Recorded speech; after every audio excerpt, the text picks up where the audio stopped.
Қымбатты оқушы, біз қазір өзіңмен қарсылықты салалас деп аталатын тақырыпқа тоқталмақпыз. Қарсылықты салалас дегеніміз құрамындағы жай сөйлемдерін, мағыналары бір-біріне қарама-қарсы айтылған салаластың түрі екен. Мысалы, Баршагүл сәлем беріп еді. Ол қырын қарап кетті. Бірінші сөйлемде Баршагүлдің сәлем бергендігі туралы айтылған болса, екінші сөйлемде оның сол сәлемге қарамай, бірақ қырын кеткендігі туралы қарама-қарсы мағынадағы ой айтылып отыр.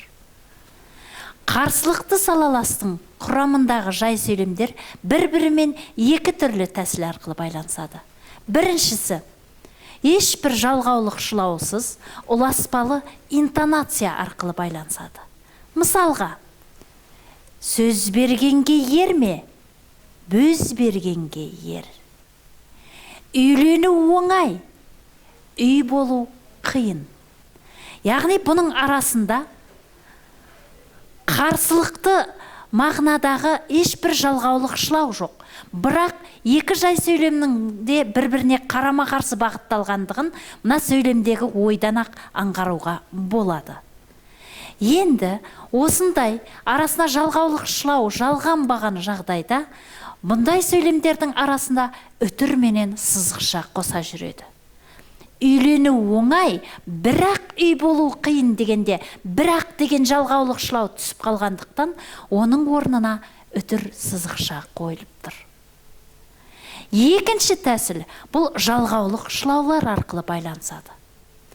Қарсылықты жалғаулық-шылаулар ол бірақ, алайда, дегенмен, әйтсе де, сөйтсе де сияқты жалғаулық-шылаулар. Міне осы шылаулардың бірі қойылып айтылады. Мысалы, оларда пасықтық бар, алайда адамгершілік жоқ. Мен бүгін үлгергім келіп еді, дегенмен уақытым жетпеді. Демек, бұл жерде қарама-қарсы мәнді жалғаулық-шылаулар болғандықтан қарсылықты салаластың болғанын аңғарады екенбіз.